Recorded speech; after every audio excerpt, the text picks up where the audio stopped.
Hello दोस्तों, जय हिंद। कैसे हो आप सभी लोग? उम्मीद करती हूँ बहुत अच्छे होंगे और अपनी तैयारी भी बहुत अच्छे से कर रहे होंगे। दोस्तों, आज हम लोग यूपी पुलिस के बारे में बात करेंगे। यूपी पुलिस की जो कांस्टेबल वाली भर्ती थी उसके बारे में बात करेंगे। डॉक्यूमेंट वेरिफिकेशन के बारे में बात करेंगे कि डॉक्यूमेंट वेरिफिकेशन में क्या चीज़ें थी जो मैंने गलत कर दी या फिर जो आपको नहीं करनी चाहिए थी। क्योंकि जब मैंने एग्ज़ाम दिया था तब ये यूट्यूब तो था, लेकिन इतना ज़्यादा वीडियोस वगैरह कोई नहीं बनाता था कि डॉक्यूमेंट वेरिफिकेशन में क्या चाहिए क्या नहीं चाहिए और कैसे चीज़ें होती हैं। तो उन सब चीज़ों के बारे में मुझे नहीं पता था, तो मुझे वहाँ पर जाके उनके सामने ही सारी चीज़ें वो करनी पड़ी। तो उस चीज़ के बारे में मैं आप लोगों से डिस्कस करूँगी। और मेरे साथ में एक और लड़की थी जिसकी हाइट 1 सेंटीमीटर कम थी, तो उसका भी उन लोगों ने क्या किया, कैसे क्या क्या प्रोसेसिंग हुई, तो उन सब चीज़ों के बारे में डिस्कस करेंगे। तो सबसे पहले तो आप लोग अपनी रनिंग कर रहे होंगे, बहुत अच्छे से कर रहे होंगे और आप लोग करते रहिए, क्योंकि आप लोगों का रिजल्ट बहुत ही जल्दी आ जाएगा और फिर दिसंबर में आप लोगों की रनिंग भी हो जाएगी और बहुत ही जल्दी आप लोगों को जॉब भी मिल जाएगी। बहुत लोग डिमोटिवेट हो रहे हैं, परेशान हो रहे हैं कि हमारा नंबर आएगा कि नहीं आएगा, इतने मार्क्स हैं इतने मार्क्स हैं। तो ये चीज़ें ना आपको पता ही नहीं है कि आपके कितने मार्क्स हैं, और आपके मार्क्स नॉर्मलाइजेशन के बाद वाले होंगे आपके मार्क्स, जो कि आप लोगों को अभी पता नहीं चलेगी कि आपको नॉर्मलाइजेशन के बाद आप लोगों के कितने मार्क्स होंगे। अभी आप लोगों की बस कट ऑफ आएगी और आपकी जो फाइनल वो आएगी, मेरिट आएगी, उसके बाद ही आपको अपने मार्क्स पता चलेंगे कि आपके कितने मार्क्स हैं। तो अभी आपको नहीं पता है। आप लोग, बहुत सारे लोग कमेंट करते हैं कि मेरे इतने मार्क्स हैं इतने मार्क्स हैं। आपको नहीं पता कि नॉर्मलाइजेशन में आपके मार्क्स कम हुए हैं या बढ़े हैं या फिर उतने ही रहे हैं। तो आपको नहीं पता है कि क्या हुआ है। और स्पेशली लड़कियों की तो बहुत ज़्यादा वैकेंसी हैं, और इतनी ज़्यादा वैकेंसी है, बहुत ही कम कट ऑफ जाती है जो पिछली बार देखा गया है। तो आप लोग रनिंग करते रहिए। बहुत सारे बच्चे परेशान हो रहे हैं कि पढ़ाई का मन नहीं करता है, बहुत डिमोटिवेशन होता है, रनिंग करने का भी मन नहीं करता है, कुछ नहीं कर रहे हैं, हम घर पे हैं और जब रिज़ल्ट आ जाएगा तभी रनिंग करेंगे।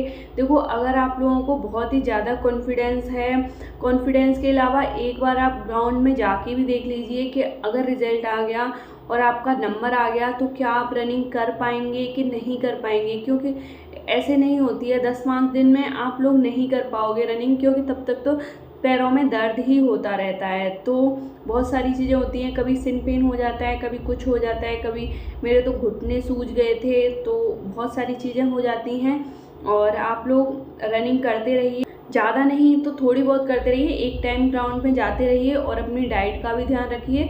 और डिमोटिवेट क्यों ही होना है, मतलब हो जाएगा ना, नंबर इसमें नहीं आएगा किसी और में आ जाएगा। और आप लोगों का जो काम है करने का वो करते रहिए। आप लोग पढ़ाई करते रहिए अदर एग्ज़ाम के लिए, इसमें आ जाएगा नहीं तो किसी और में आ जाएगा। और जब नंबर आता है ना तो एक भर्ती में नहीं आता है, कई सारी भर्तियों में आता है एक साथ। क्योंकि हम लोग उस काबिल हो चुके होते हैं कि हम फिर कोई भी एग्ज़ाम देते हैं ना तो हर एग्ज़ाम पास हो जाता है। तो इसीलिए आप लोग बस अपनी रनिंग करते रहिए और अपनी पढ़ाई पर भी फोकस करते रहिए। तो मेरे साथ क्या हुआ था, मैं अपने बारे में बताती हूँ कि डॉक्यूमेंट वेरिफिकेशन में मुझे नहीं पता था कि क्या चीज़ें लेके जानी हैं, क्या चीज़ें नहीं लेके जानी, या फिर कैसे होता है। और मैंने जो डॉक्यूमेंट वेरिफिकेशन हुआ था उससे पहले मैंने अपने मार्कशीट ऐसे भी नहीं देखी थी कि इसमें कोई गलती भी हो सकती है या फिर इसमें कोई गलती है भी कि नहीं। स्पेलिंग की मेरे में गलती नहीं थी कि कोई स्पेलिंग गलत हो, या फिर 10th में कोई और स्पेलिंग हो मेरे नाम की, 12th में कोई और हो, या फिर मेरे मम्मी पापा के नाम में 10th में 12th में अलग हो। तो ऐसी कोई वो नहीं थी। तो डॉक्यूमेंट वेरिफिकेशन में क्या हुआ था कि मैंने कोई भी वीडियो नहीं देखी थी ऐसे कि क्या क्या डॉक्यूमेंट्स लेके जाने हैं। जो उसमें लिखा आया था तो वही सारी चीज़ें मैं लेके गई थी या फिर जो लोगों ने बताई थी। और मेरे घर में कोई मुझसे पहले फोर्स में है भी नहीं, तो मुझे ज़्यादा कोई नॉलेज है नहीं कि क्या चीज़ें लेके जानी थी क्या चीज़ें नहीं लेके जानी थी। किसी ने ज़्यादा बताया भी नहीं था। और फिर वहाँ पे क्या हुआ था कि मतलब सारी चीज़ें होती चली गई। सुबह से हम लोग गए हुए थे और लगभग शाम ही हो गई थी, 4-5 ही बज गए थे। और तब तक सारी चीज़ें डॉक्यूमेंट्स वगैरह सब बनाए जो लेके गए थे। और ये जो डॉक्यूमेंट्स होते हैं ये एक एक चीज़ की हर एक वो लगती है, जो एक एक कॉपी लगती है, ये आपके ट्रेनिंग तक भेजी जाती है। हमारी एक फ़ाइल बनती है, उसमें 10th का 12th का सारे ही डॉक्यूमेंट्स लगते हैं और फिर वो हमारी ट्रेनिंग तक, हमारी जॉब तक वही सारे डॉक्यूमेंट्स रहते हैं जो हम लगाते हैं। तो उसमें क्या हुआ था कि सारी प्रोसेसिंग होती आ रही थी, हाइट वेट सब होने के बाद सबसे लास्ट में चेक होते हैं हमारे ओरिजिनल डॉक्यूमेंट्स। सबसे पहले तो जो वो होते हैं, जो कॉपी होती है ना डॉक्यूमेंट्स की, जैसे कि जो जीरोक्स कराते हैं या फिर फ़ोटोकॉपी कराते हैं, तो वो सारी चीज़ें लगाई हुई थी हमने। और फिर उनका एक एक सेट बना था, वो सारी चीज़ें होके सुबह से शाम हो गई थी पूरी प्रोसेसिंग होते होते। तो मुझे तो लग रहा था कि हाँ कोई गलती है ही नहीं, कुछ है ही नहीं। तो उसमें तब पता चला जब ओरिजिनल डॉक्यूमेंट्स चेक हुए, फिर मेरा नंबर आया। तो फिर उसमें क्या था ना कि मेरे जो उसमें 10th का मार्कशीट है, उसमें मेरे में 10th का रोल नंबर ना बहुत ज़्यादा मायने रखता है। 10th का 12th का भी रखता है, लेकिन 10th का बहुत ज़्यादा रखता है। तो मेरा जो 12th का रोल नंबर था ना, उसमें क्या था कि उसमें वो ठीक से प्रिंट नहीं था, मतलब कोई भी उन अक्षरों को पढ़ नहीं सकता। उसमें एक दो अक्षर मिटे हुए हैं, वो ऐसा नहीं है कि बाद में मिटे हुए हैं मैंने, या फिर वो नहीं कराई है, वो लेमिनेशन नहीं कराई है उसके बाद मिट गए हैं। वो पहले से ही मेरी मार्कशीट ऐसी ही आई थी, उसमें वो एक दो अक्षर मिटे हुए थे, लेकिन हमें याद रहता है अपना रोल नंबर, तो मुझे अभी तक याद है। तो उन्होंने मेरे डॉक्यूमेंट्स चेक किए, तो वो 10th का रोल नंबर ज़रूर चेक करते हैं। तो फिर उन्हें दिखा नहीं कि 10th में रोल नंबर क्या है, तो मैंने मुंह से बताया कि ये है। तो फिर उन्होंने इसमें तो नहीं दिख रहा। फिर उन्होंने अपने मतलब 5 मिनट लिए, और जबकि सबका बहुत जल्दी जल्दी वो करते जा रहे थे, तो मेरा 5 मिनट लिए, सोचे। फिर अपनी साइड में मतलब 3-4 लोग चेक करते हैं, तो उन्हें भी थोड़ा सा डिस्कस किया उन लोगों ने। तो फिर मेरे 12th का मार्कशीट देखी, तो उसमें मेरे अच्छे मार्क्स थे। तो फिर उन्होंने ये भी कहा कि 12th में तो सही मार्क्स हैं। और फिर मतलब उसमें मेरे में वो रोल नंबर सही से वो नहीं हो रहा था, लेकिन मतलब बहुत बड़ी गलती हो सकती थी। वो स्टाफ काफ़ी कोऑपरेटिव था, काफ़ी सही थे। उन्होंने फिर कह दिया चलो कोई बात नहीं, तुम्हारा ये है, लेकिन तुम्हें ये अटेस्ट वो एफिडेविट बनवा के लाना चाहिए था। फिर मेरा जो उसमें हुआ ना एसआई वाले में, क्योंकि उसमें मुझे पता चल गया कांस्टेबल वाले में कि मेरे में ये है, ये प्रिंट नहीं हुआ है सही से। तो फिर मेरा जो कांस्टेबल एसआई वाला हुआ, तो फिर मैं एक एफिडेविट बनवा के लेगी। आपके उसमें स्पेलिंग में किसी में भी कोई भी दिक्कत है, आप एक एफिडेविट बनवा के लेके जाइए, कोई भी कुछ भी नहीं कहता। क्योंकि तब मुझे पता ही नहीं था कि क्या गलती है, क्या चीज़ चेक करते हैं, क्या चीज़ नहीं देखते हैं। तो फिर ऐसा हुआ था। तो वो स्टाफ काफ़ी कोऑपरेटिव था, काफ़ी सही थे। तो फिर उन्होंने थोड़ा 5-10 मिनट का टाइम लिया मेरे डॉक्यूमेंट्स में, फिर उन्होंने कर दिया था। हाँ ठीक है, चलो कोई बात नहीं। अच्छा, मैं एक और लड़की की बात बताती हूँ, मेरे साथ में थी।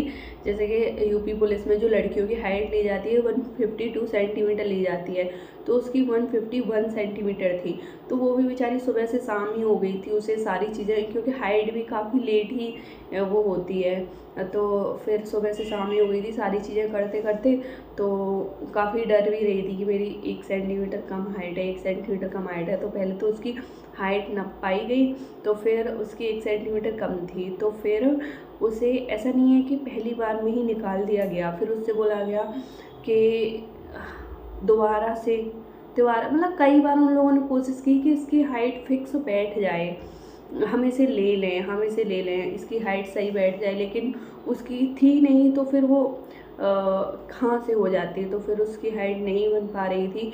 फिर उसमें एक और प्रोसेसिंग होती है, अगर तुम अपने जो हाइट और वेट तुम्हारे नपे हैं, तो उनसे अगर तुम सेटिस्फाई नहीं हो, तो वो तुम्हें जस्ट साथ के साथ एक फॉर्म देते हैं कि ये फॉर्म भरो, और अगर तुम सेटिस्फाई नहीं हो तो फिर दोबारा से तुम्हारी हाइट और वेट नापे जाएंगे।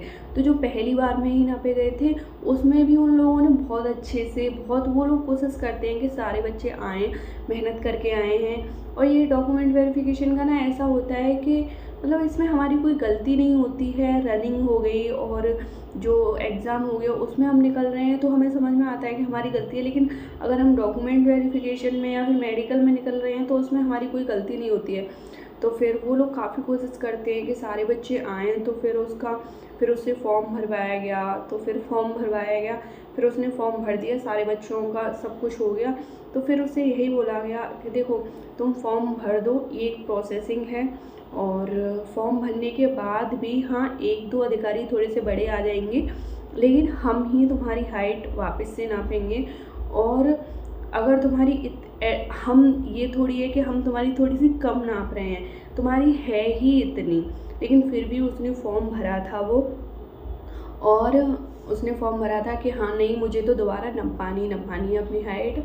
और फिर उसने फॉर्म भरा था, तो हम सब लोगों का हो गया था, हम सब लोग आ गए थे। तो फिर उसका बाद में फिर से, लेकिन उसकी हाइट कम ही थी, तो अगर 1 सेंटीमीटर भी कम हाइट है तो वो नहीं लेते हैं, उन्हें एग्जैक्ट हाइट चाहिए। वो चाहते हैं कि तुम्हें लें, लेकिन वो ले नहीं सकते हैं कि अगर तुम उस क्राइटेरिया में आ ही नहीं रहे हो तो फिर वो कैसे ले लेंगे। तो फिर उससे उन्होंने ये भी बोला था कि तुम्हारी हाइट हम अब गलत नहीं नाप रहे हैं, अगर तुम्हारी हम गलत नापते तो तुम्हारे फॉर्म भरने का और फिर तुम दोबारा से नप पाती तो सही रहता, लेकिन दोबारा से भी हम जैसे लोग ही वो करेंगे। तो फिर वो नहीं मानी, नहीं मुझे फॉर्म भरना है और मुझे दोबारा से अपनी हाइट वो करनी है। तो फिर दोबारा से भी किया गया, लेकिन उसको नहीं लिया गया क्योंकि उसकी हाइट थोड़ी सी कम थी। तो डॉक्यूमेंट्स आप अपने तैयार करवा लीजिए, क्योंकि ये काफ़ी, अगर इस वजह से हम लोग निकलते हैं या फिर कोई भी स्पेलिंग में एरर है या फिर कुछ भी है, आप लोग कमेंट करके बताना। अगर आपके डॉक्यूमेंट्स में या फिर किसी भी चीज़ में कोई दिक्कत है तो आप लोग बताना क्या प्रॉब्लम है। अगर नहीं है कुछ तो आप लोग अपने डॉक्यूमेंट सारे तैयार करवा लीजिए। जो मूल्यवांश वगैरह होते हैं वो आपके उन्हीं डेट के अंदर होने चाहिए। और उम्मीद करती हूँ आपके लिए वीडियो हेल्पफुल रही होगी। अगर आपको कुछ पूछना है तो आप लोग कमेंट बॉक्स में पूछ सकते हैं, मैं सारे कमेंट्स पढ़ती हूँ, रिप्लाई भी करने का कोशिश करती हूँ। और उम्मीद करती हूँ आपके लिए वीडियो हेल्पफुल रही होगी। अगर वीडियो पसंद आई हो तो वीडियो को लाइक करना, चैनल को सब्सक्राइब करना। मिलते हैं अगली वीडियो में। Thank you so much.